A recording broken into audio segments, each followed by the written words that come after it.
You've got ideas, you've got ambition, you've got no time, or so you think.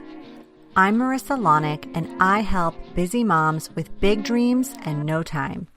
Join me each week as I dive into time management strategies, goal setting and achieving framework, and inspiring guests who are juggling mom life, work life, fill in the blank life. Dreams don't work unless you do, and just because you're a mom doesn't mean you can't still make it happen, whatever it means to you. Welcome to the Mama Work It podcast.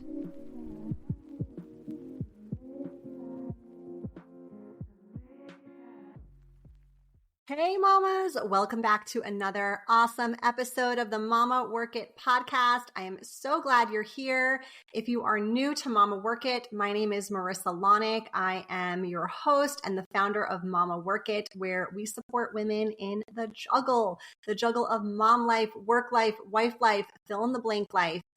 And you guys, I'm so excited the universe brought my guest today into my realm here. Her name is Jenn Todling. She's an author, a speaker, an executive coach, and an adjunct instructor at the University of Denver's Frontline Manager Leadership Program. A former Big Four audit partner with 20 plus years in professional services and an ICF certified coach for over a decade, she helps clients express their soul in work and life. A lover of adventure, travel, and dance, she lives near Boulder, Colorado with her husband and her daughter. Her memoir, which I just finished and I can't wait to talk about today on today's episode, Dancing on My Own 2 Feet. It just hit the shelves last week. It is a must read. You guys, it's not every day you get to interview the author of an amazing book that you just wrapped. And I just feel so grateful that I get to do that today. So Jenn, thank you for being here. It's so my pleasure, Marissa. Just thank you for having me on the show. I'm so excited to connect today. Yes, likewise. Well, listen, I don't want to disclose too much about your story because that is what the book is about. It's your memoir. But I would love, and I always love to ask guests as the first question, can you just kind of tell us a little more about you, how you got to where you are today? Yeah, I'd be happy to. And I, like you said, you kind of gave my professional bio. So I've had, 20 years in professional services. And the journey had, brought me to many different places. So my career journey actually brought me, I was in California when I started. It brought me to New York in a season of, I would say, rediscovering myself, and really opened up an opportunity to get really curious about my creative passions and my outlets. And for me, that's linked to dance. And that was something I had sort of abandoned for a period of my life. And so to be able to reconnect with that was a really special gift. And so my journey has been a little bit of this like dual wave of professional advancement and then also creative outlets and passions and experiments. And so last year I did walk away, from that 20-year career in public accounting to sort of define this career 2.0 as an author and a leadership coach, and really just chart this next chapter with a lot of intention. I have a 6-year-old daughter, and so that was part of it for me, as I really wanted to have the summer off with her before she started kindergarten. And so it's been just, I would say, a season, the last probably 5 or so years of experimentation, exploring, and just kind of seeing where my heart leads me. So I'm happy it's leading me to you today to have this conversation. Yes, I love that. And it's so funny how, that sort of coincides with when you entered motherhood. You said your daughter's 6, right? So Yeah. like these past 5 years have been a season of just kind of leaning into different things in life. And maybe that for a long time was leaning into that corporate career advancement. And then it started to be leaning into motherhood and now leaning into your author journey and your coaching journey. So, life is this evolving kind of, this evolution really. So. Absolutely. Yeah. And I think being open to that transformation, right? Like motherhood definitely is a transformative experience. And I think that also maybe helped me be a little bit more brave and bold and taking some leaps. And if you read the book, which I hope you do, you'll see I have had, some leaps I've had to take earlier in my life before I became a mom. But I think this season really, your priorities evolve, right? And your focus changes. And it gave me sort of the courage to say, hey, this is my one life to live. What do I want to do in this season to maximize that? Yeah, absolutely. Yeah. And you have taken many leaps before motherhood. I can say that because that book is so good. Okay. Well, You wrote this book. I didn't know this, but you wrote Yeah, this book during the pandemic when your I daughter was a did. toddler at home. So talk to me. I'm about like time management and Yep. productivity, but that is quite an undertaking. Like, how did you find the time to write, and especially write something so, I would imagine, so healing in the process of like uncovering, past trauma and life experience and things like that, while managing a full-time career in professional services, while being a mom, while navigating a global pandemic? Like, tell us your secrets, because if you Yeah. could manage that during that time, like, you clearly know something. Yeah, it's funny when I look back, I'm like, how did I do that? And I think there were things that contributed to that. I mean, I think the pandemic was a wake-up call for many of us of, hey, how are we spending our time? What do we want to focus on? And the first thing that shifted for me in the pandemic is I remembered I wanted to be an executive coach, and I wanted to, really lean into that side of myself. And so I went back to school during the pandemic for 2 years, nights and weekends on coaching college. I think my daughter was maybe 2 at that time. I'm really thankful that I'm in a supported partnership. And so my partner really supported me in that. So he managed bedtime 3 days a week, so we really did a nice job of sharing, the household and the childcare. And then I also actually negotiated a reduced schedule at my work. Now, in professional services, reduced schedule still sort of was full time in normal, realm, but it was more of a maybe 37 to 45 hours versus 50 to 60. So I was able to kind of have some buffer. And then I became sort of the master of the 10 to 30 minute windows of time. So pre-mom, I could spend hours and really get into the zone. Well, as a mom, I had to be really creative with sort of the nooks and crannies of my life.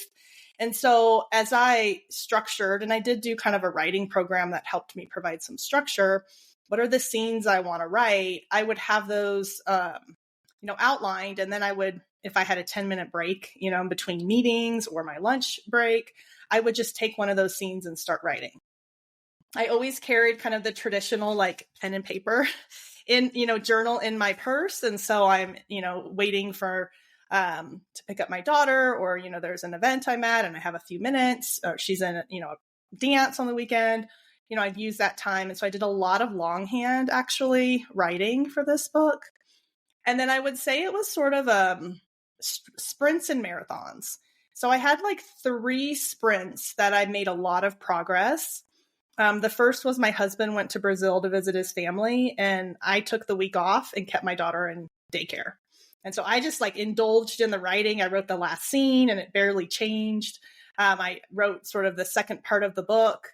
And then I did that again as the holidays, towards the end of the year, where I was really close to that first sort of messy draft. And I just told my husband, I need you to kind of be a parent and I need to disappear. And I kind of disappeared for a few days to get to those finishing touches. So it was a couple of these like longer sprints with support, and then sort of the 10 to 30 minute increments in between. So good. Yeah. Amazing, because it's hard. I don't know if you experienced this, but like when I wrote my first book, it's hard to maintain the momentum throughout the process. Like, Yeah. I had a very structured approach like you. It was the only way I could get it done as well. I didn't have the sprints. I think the sprints would have helped me a lot, actually. But I committed to like 30 minutes 3 times a week, 3 evenings a week. That's what that's what got me to finish the book and do the book. But I find that anytime I'm writing something that long and significant, I'm always super excited at the beginning. I'm energetic. The words are flowing. It's like I can't type fast enough. And then I get to like this point in the book and it's like, what is this? Yeah. What am I even writing? Are people going to want to read this? This is dumb. This is stupid. I don't even know what to say. And like, did you experience that? And like, I mean, it sounds like you had such crystal clear clarity that maybe you didn't. And maybe that's the thing I was missing when I did it. But like, did you experience that? Because I've heard from other authors, I'm not alone, but like, how did you move forward in that? Yeah. I mean, I think this particular story, I had this great desire to share. Like I knew I wanted to tell my story. And so that was like a strong motivation. And then I had a conversation kind of in the middle of the pandemic with someone who was sort of like inspiring me, like, hey, you have best-selling author in you. You know, I kind of forgotten about that. And it kind of reminded me like, oh yeah. And I was 10 years removed from the situation. So I was motivated and had enough distance that I was ready to write about it. I think I had a little bit of that, or maybe not, maybe a lot of that resistance after I got through my first draft.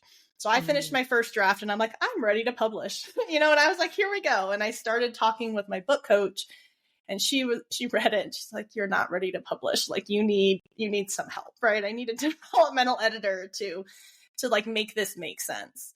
And that process was actually really hard for me because writing a memoir in particularly, it wasn't just critiquing my writing or giving me suggestions. It was an analysis of my life choices and trying to make sense of it, right? So that a reader can understand without being in my head, you know, why did I make some of the choices that might not make sense from the outside?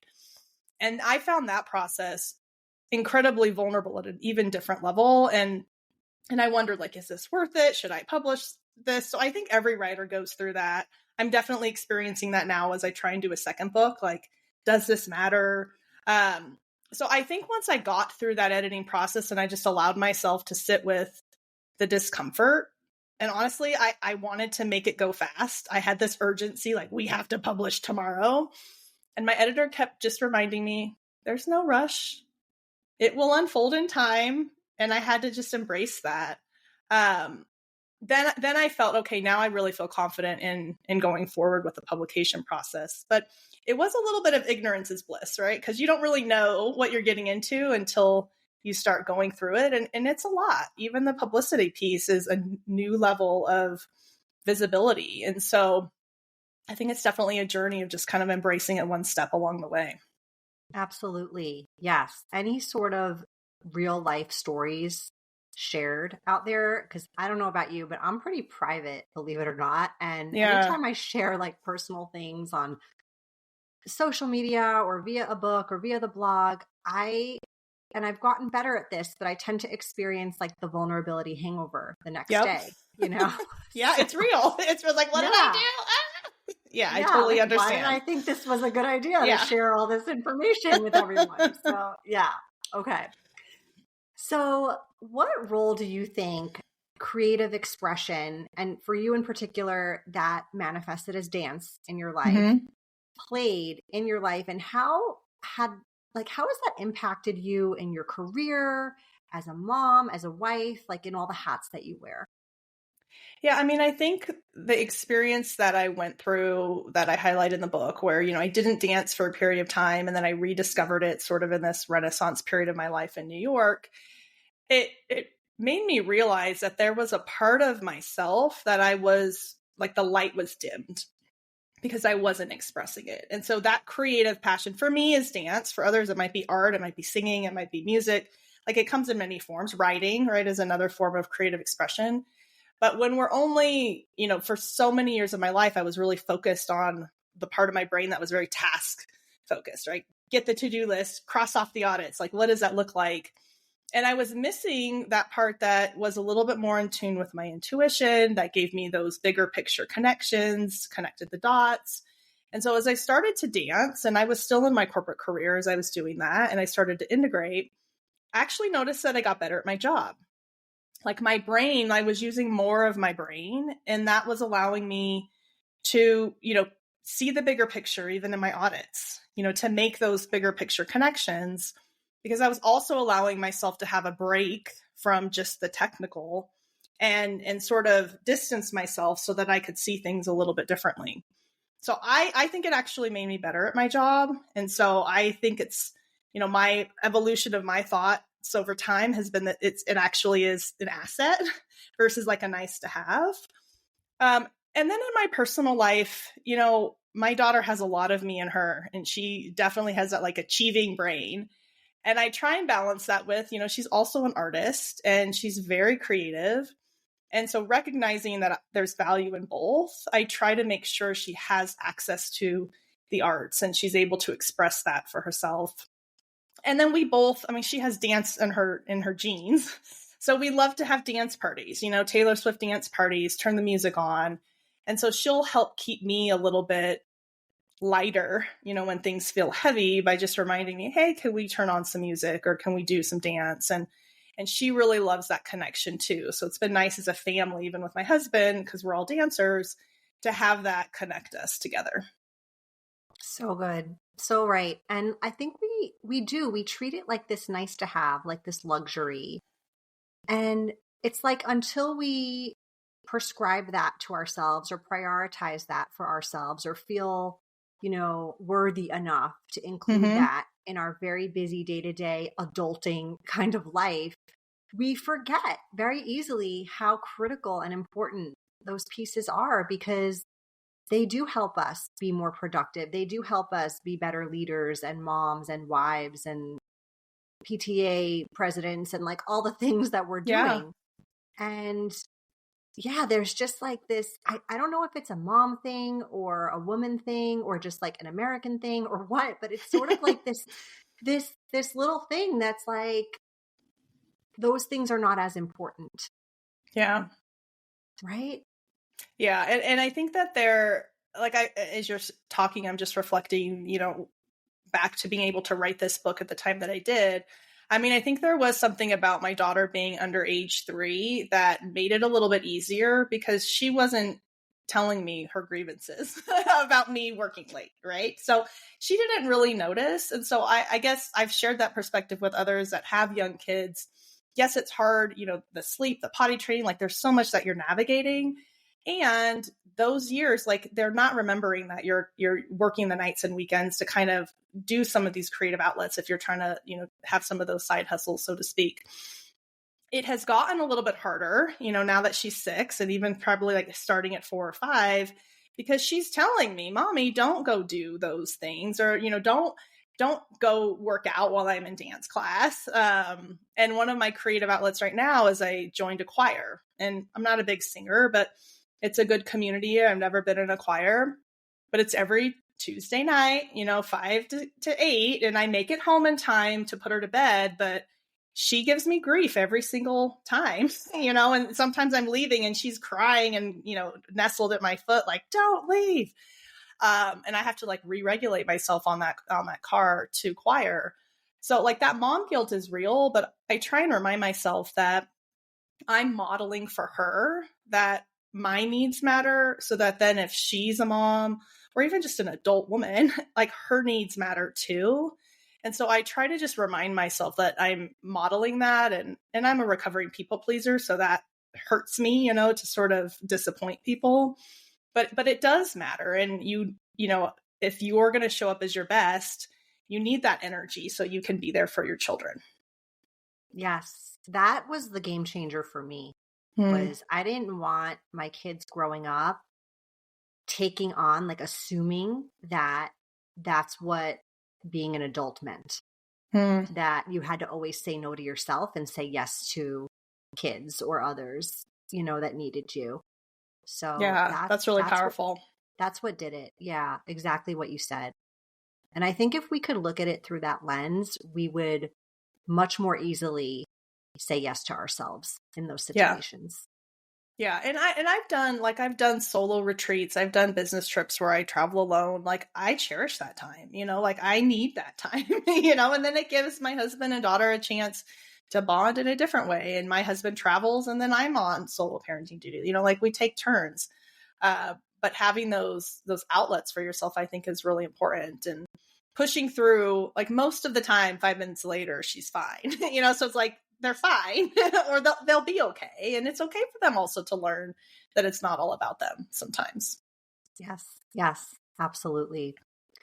So if you had to give advice to a mom listening who feels really pulled to do something creative, but doesn't know where to start, or maybe doesn't believe that, her story is unique or one to share, or whatever creative outlet that is, like her art isn't good enough, like whatever it is, what would you say?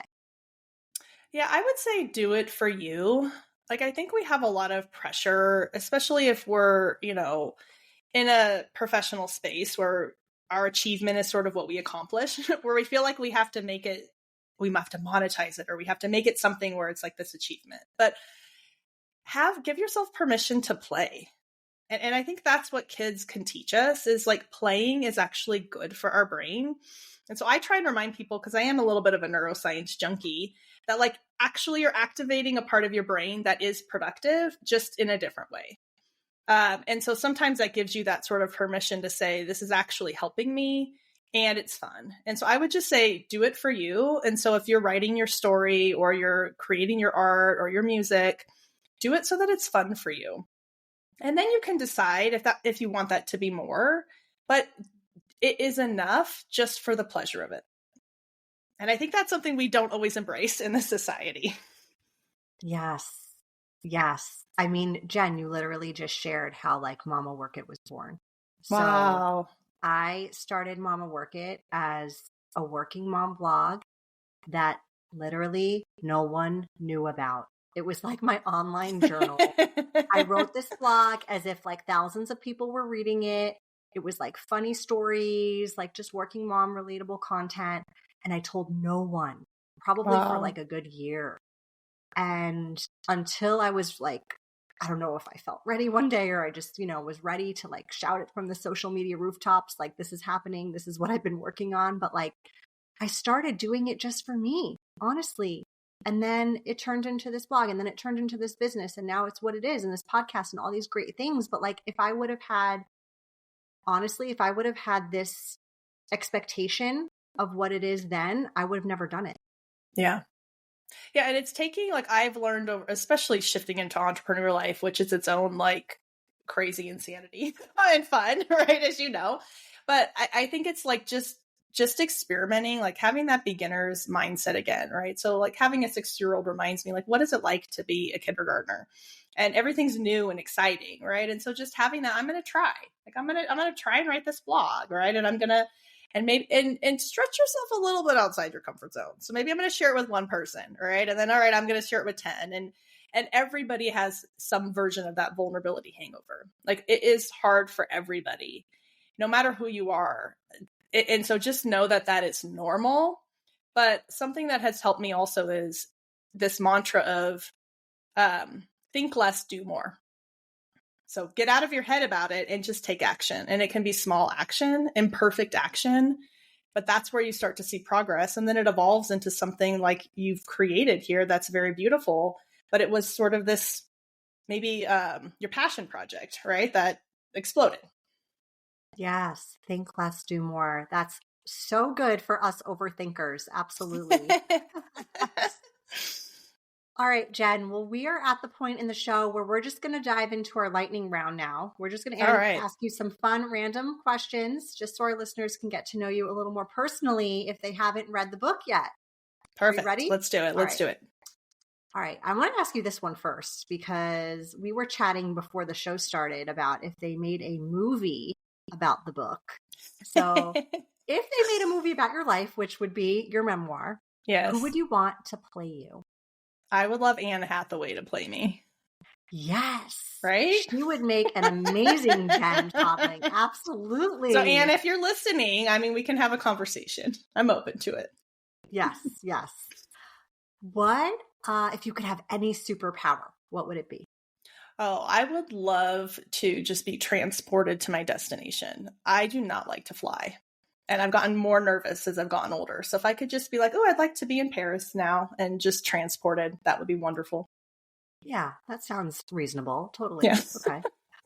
Not even kidding. And that's like an answer we get a lot on this show, actually. People just want to be able to like teleport. Totally. Yeah. I get it. Traveling is not always fun. Yeah. What is your guilty pleasure TV show? So I love Sex and the City. I'm not a big TV watcher, but I like to just go back to the classics, Friends, Sex and the City. Yeah. Yeah. Did you watch the like resurgence of Sex and the City? Oh, yes. I mean, it's kind of awful, but I sort of love it anyway. Yeah. It's not great. It's not great, but it's still fun. But it's like nice to see your gal pals again, Absolutely. And just navigating different stages of life, which I feel like, especially having lived in New York City, I feel like that was very much my life. And now as they're older, I'm like, okay, we're navigating different stages of womanhood. it's fun. Yes. Yes, definitely. All right. Last question. What's your go-to like get it done song? So I love Fight Song. Like that's a good one just to get in the right mind. And then I love Taylor Swift. So 22, that's a good, like I would love to be one of Taylor Swift's backup dancers if I had another life to live. That's Taylor, fun for me. Taylor, if you're listening. I know. Not my hips can handle it anymore, but I went to her concert in New Orleans and I had a lot of fun. So. Oh, amazing. Little Taylor. Well, good. Well, where can people pick up the book? Where can they find out more about you and your leadership coaching? Give us all the deets. Yeah, so the best way to connect with me is on my website. It's jenntodling.com, and that's Jen with 2 N's. The book is available everywhere. So if you have a local independent bookstore that you like to support, I'm an indie author, so I definitely encourage you to shop local. But there's also links on my website for all your major outlets to purchase it. Good. And guys, I'm not even kidding. You definitely want to read this memoir. It was so good. I couldn't put it down. I think it's like the fastest I've ever finished a book. I'm not even kidding. So I really, really enjoyed it. Thank you so much for sharing it with me, Jen. Thanks so much, Marissa. I really appreciate you. You've been listening to the Mama Work It podcast. I hope you've enjoyed this episode and would love if you could take a quick minute to leave me a review on whichever platform you're listening from, and maybe even send a note to a fellow mama friend recommending it. Reviews and recs help this podcast grow and reach more like-minded, awesome moms. And if you haven't subscribed yet, don't forget to click that button so we can stay in touch, girl. By the way, if you haven't checked out the Mama Work It website, please do. There are lots of free resources and great articles there that can help you with the juggle of work life, mom life, wife life, fill in the blank life. So head on over. Thanks again for being part of the tribe. I'll see you soon, but in the meantime, keep on working it, mama.